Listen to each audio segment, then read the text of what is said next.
Hello, I'm Martin. And I'm Josh. And today we're just going to chat a bit about charging electric cars. We know we've been about this subject before, but there's some things I wanted to show you about making charging infrastructure and such. So, are you ready? As ready as I'll ever be. Let's get going.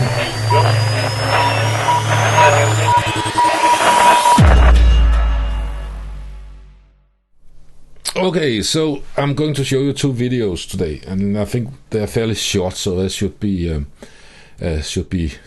quick, at least this part of it.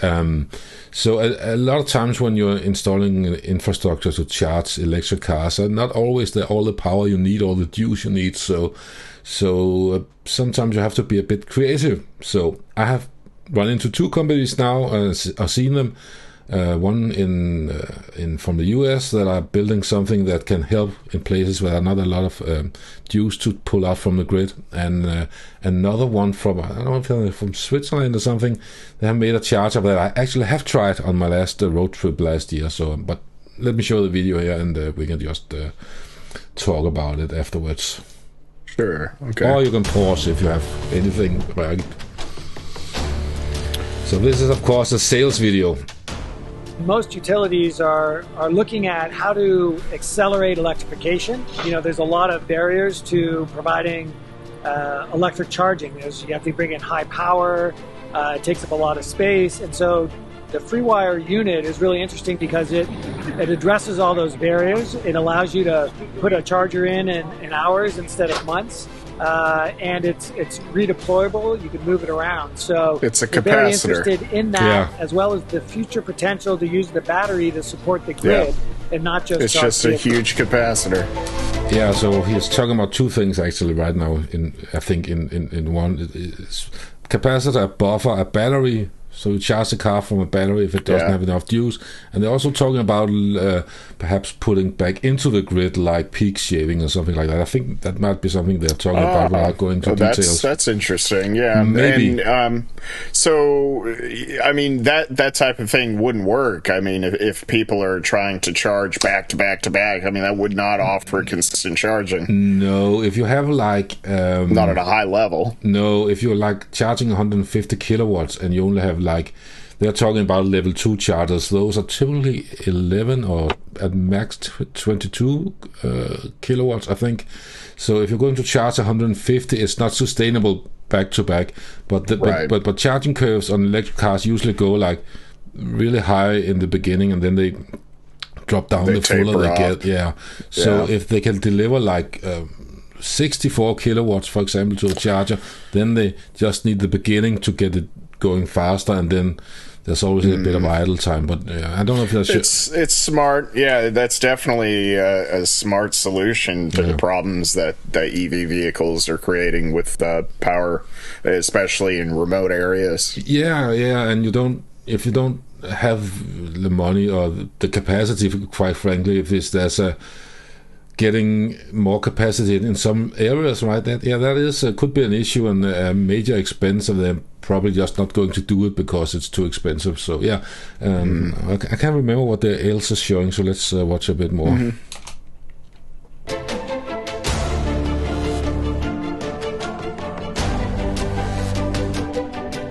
Yeah, so here they say they're taking a 3.3 kilowatt to 120 kilowatts, so that might be the top they can deliver.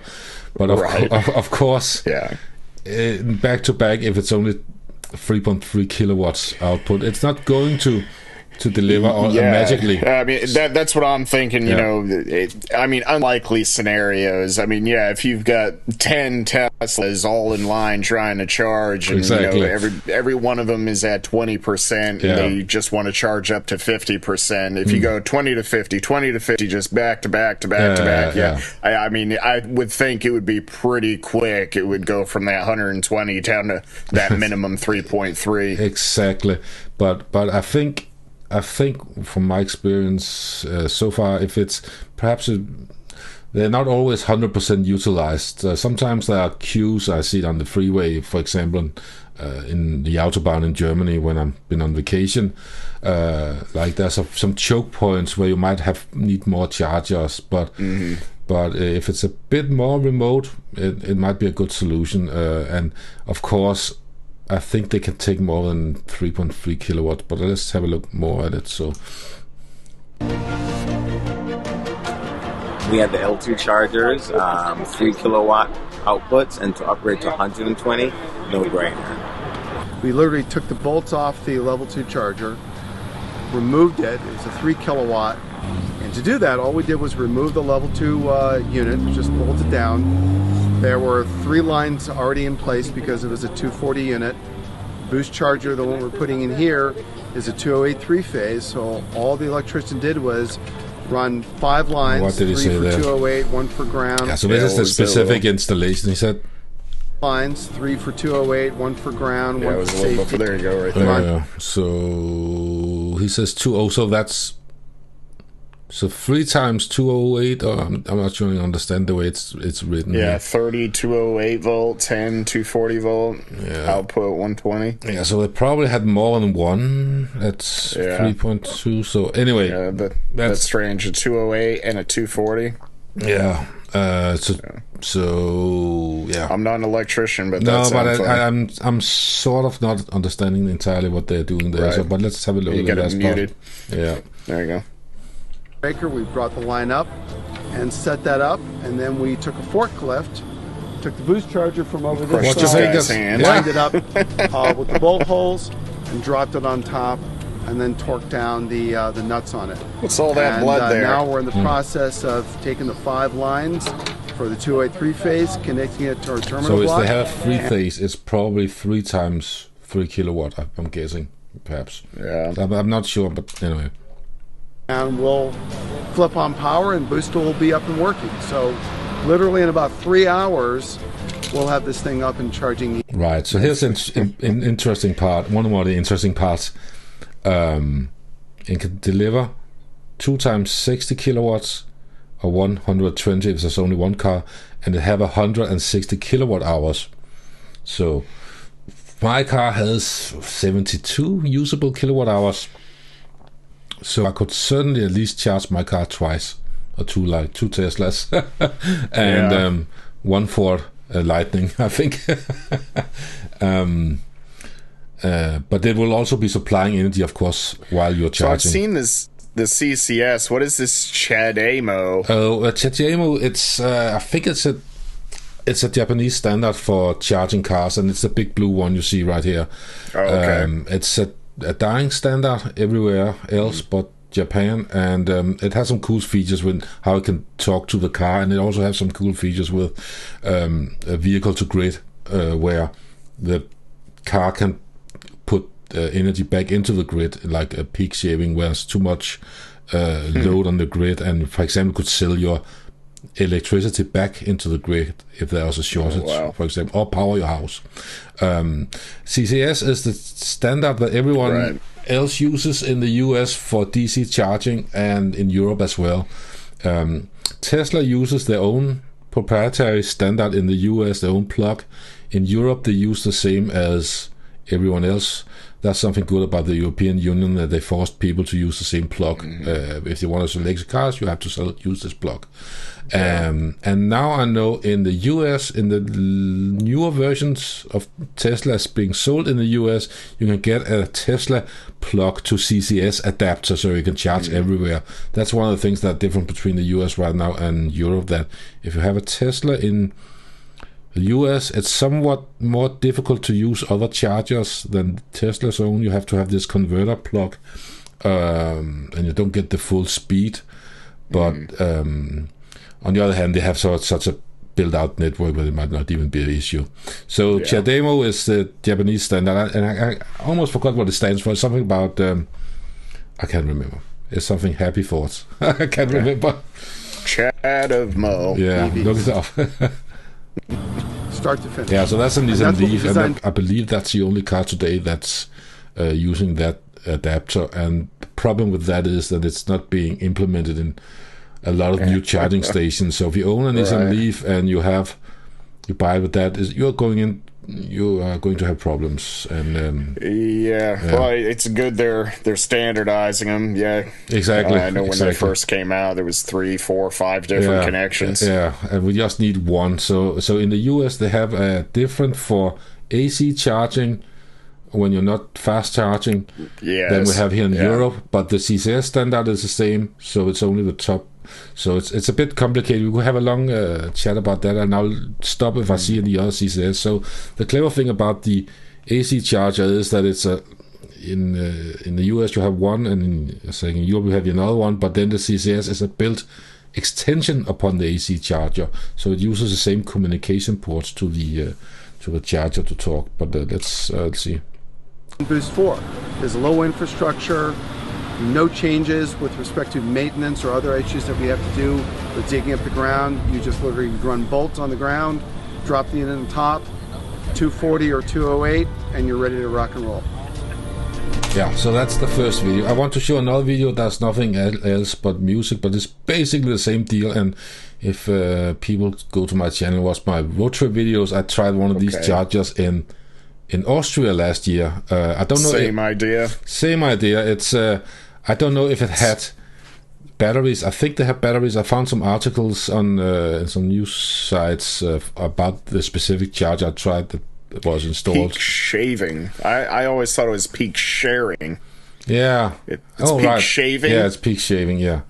All right, so there's the CCS charger, so we don't get to see it right, and there also has a Chatham over there, so it's basically the same deal, and So apparently nobody's got a patent on this idea, No. but really smart. I mean, I don't know if this has been implemented by Tesla themselves or what. Like, I see the superchargers all over the place, but has Tesla strictly been focusing on just offering huge amounts of power as much as they can, and not really been focusing on protecting the power grid? I have heard they have installed some batteries at some superchargers. I haven't seen any evidence of it. I mean, look, it's the sort of thing I find extremely interesting.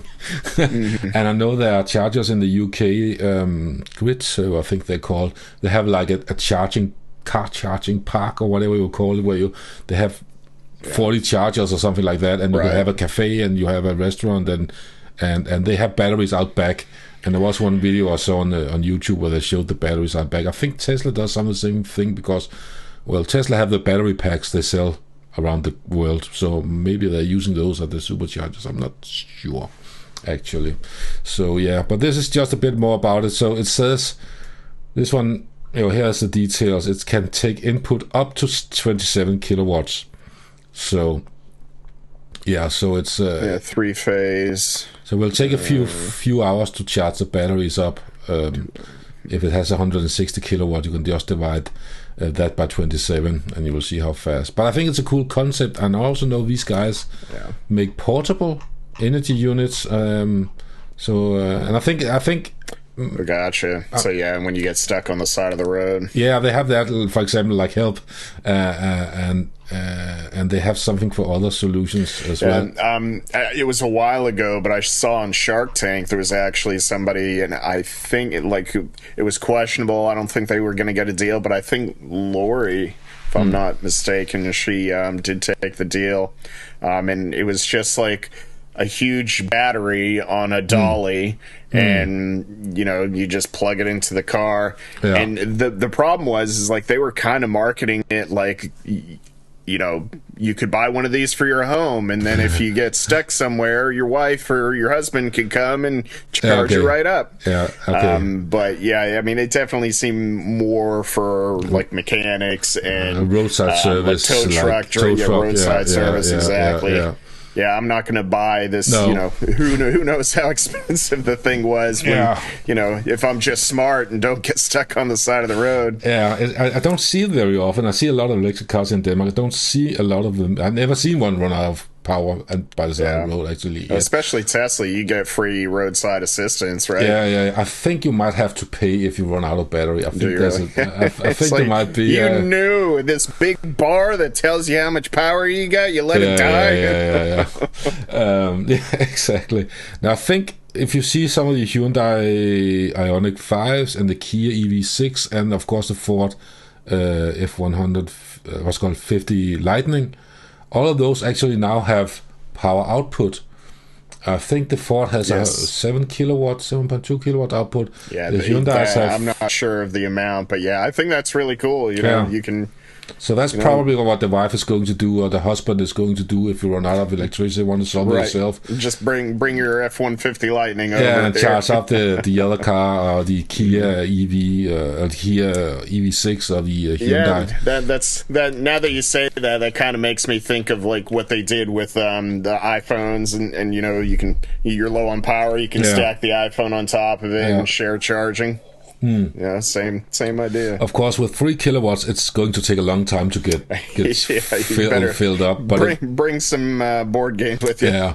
So, but if it's just a few miles to a charger, you know, you don't need a lot, and you can always tailgate behind the other car. You are not unknown people, but if you are driving 2 cars, and take some of the air resistance from you when you know who's driving. Anyway, I don't think it's going to be as much a problem as we're fearing, but I think it's kind of cool with all these solutions that I think different solutions are needed for different places and like, so of course I see in some of the places in my country where we used to have a lot of factories in some areas, that could be along the freeway or whatever, and sometimes they have a lot of power going into those areas, but all of the energy hungry power factories are gone, so now they have a lot of surplus power grid they can use for chargers instead. So I can't imagine how expensive this thing, and it doesn't even have Wi-Fi. No. It's got an RJ45. Yeah, I see that. Modboss. Yeah, but this one takes 60 kilowatt grid. Oh, so they have a 120 kilowatt. Yeah. And so they have different versions here. They might have. There's the 2 versions there. There's I think 120. Oh no, 180 and 240. Yeah. So this could. Yeah. So it's quite cool. Anyway, it's just. I just find it interesting to use. Absolutely. It's solving problems, you know. Yeah, and in remote areas far away from power grids. Yeah, and many of these things are like software. There's hardware included, but there's also software included. I would love to hear from any of these. What are they? And they're probably not going to tell you, but they're going to have some telemetry. How long time does it take to charge them? How big is the usage on the different locations? How far down does the battery go? You know, sort of thing. And there's got to be a lot of software development. Now, the one I tried didn't have a fancy screen like that. It was a bit more simple. I mean, having the batteries, I mean, that definitely is going to create some replacement costs with these things, as opposed to the superchargers without the batteries. Yeah, and that's the last point I want to cover in this video. Actually, thank you for that segue. We didn't even plan that. Anyway, battery degradation is something that people always talk about, and for a lot of cars, this is still a new issue. And that's a big concern for me as well. You know, and I feel like, you know, if you were to buy a used EV, as long as it's maybe only a year or two old, you know, I'd be safe with that. But I mean, me personally, and I don't know about other people, but like if I saw an EV that was even 4 or 5 years old, I'm really concerned about that vehicle. Yeah, I can understand that. I saw at a trade show there are people starting making products which like take the OBD2 dongle and doing other things where they'll test the battery degradation of a used car, so they can generate a report saying this car is this or that much degraded and this life left in it. In the early cars, like perhaps the Nissan Leafs, and back in the day when they came out, they were really groundbreaking at the time. People also did some wrong things because they didn't know better. We didn't know better. No one knew better apparently, and they charged the car to 100% every time.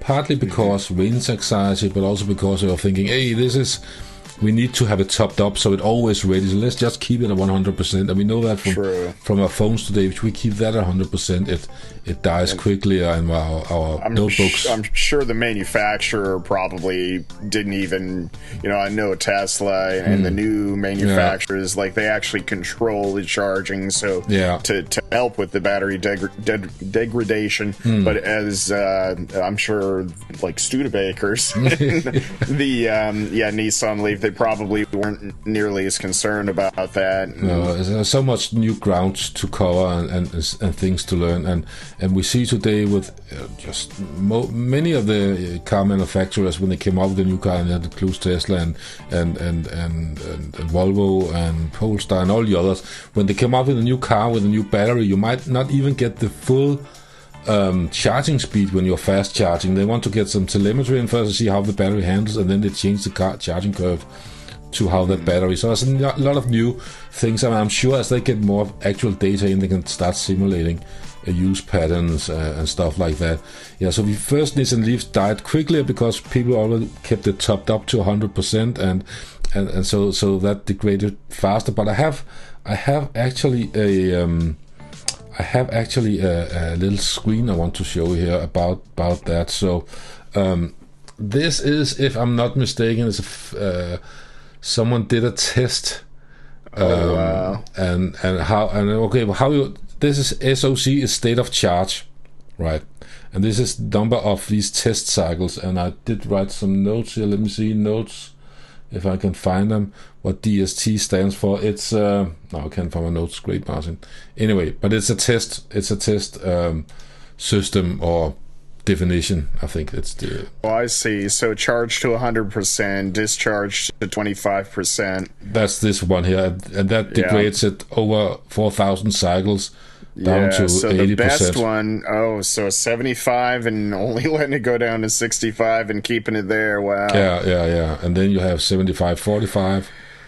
Yeah, so that's about what I would think. I would think keeping it below, no more over 80% full charge. It's also interesting that what was it? I had the 75% to 25%. This is higher than 85 to 25, and it's also. It's an interesting graph, at least. It seems like the higher you charge, it really does affect the batteries. Yeah, in a negative way. It's almost like it excites them too much. Yeah, exactly. But of course, this is lithium-ion batteries, and they're constantly making new batteries and different battery types, so this might not apply to everyone else. I had another graph that I couldn't.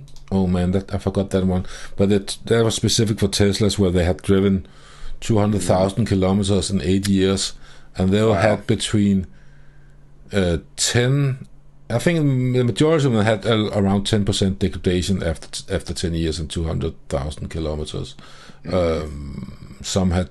There was a few outliers, but sadly I don't have that graph at me right now. So I think in general it's not something to be too concerned about. There's something, but it's not like your phone that's dead in 2 years or 3 years, and it's like 40% of what it could do before. So.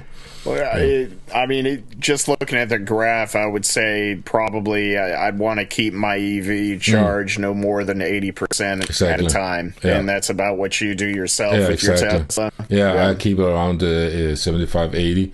And it's got those types of controls in it, right? You can actually tell it stop charging at 80%. Yeah, I said that when I get home. I said 80%. You just stop it there. And actually, because I only use. When I'm just driving to work and home, in the summer I use 18% of the battery only.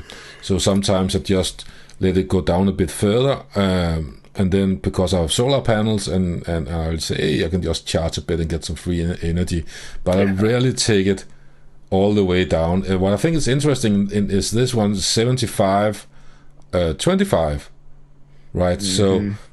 So if you look at the 75-45, that's of course good, but 75-25 is not super bad for these batteries. It's 85 better than the 85. It's better than going up to the top, yeah. And then the higher you go, the worse it gets. Yeah, so that's definitely that max charge is definitely the big effect. Yeah, it is. Yeah. Big factor. So and some car manufacturers get around this by just putting in a lot of battery, and the charging is faster because they have a lot of buffer in the top. I would think the manufacturers would eventually just like make things simple in my mind. Say they have 100 batteries in there. Well, they're only going to make the car have access to 80% of it. So in the car, 80% is actually what you're seeing as 100%. Yeah. It's that's just what like I do already. Yes, in your gas tank. Even when it's down to 0 miles per hour, usually it still has a little extra. Yeah, and that's what some of them do, and sometimes you have, if you use a OBD2 dongle and your smartphone, you can see what reserve they have in the top and the bottom. So they do have that margin, and as the car gets older, that of course shrinks, but that does provide a little extra life or by that. So it's just we could geek out on this for hours. So if anyone want to to hear more, let us know in the comments down below of any insights or any other related information to this. Please let us know, because I think we could just sit here and talk about it for hours, but I think this video is like 25 minutes. We've hit the point. I think we're just going to go in circles right now. But it's the thing I like to look at when I'm sitting at the computer. I mean, those cars are expensive. Get all the use you can out of them. I will, and I'm certainly going some more road trips and have much fun doing that. So anyway, I think we should just end this video here, otherwise we'll be here all day. So let us know if you want to see more, as I said, and if you have any suggestions. So yeah, I think that's just about it. Thank you all for watching, and don't forget to like, comment, and subscribe, especially the comment part. Do that, and what else? Can you do anything you want to add in Cheers. closing? Cheers. Let's talk. Let's see you later.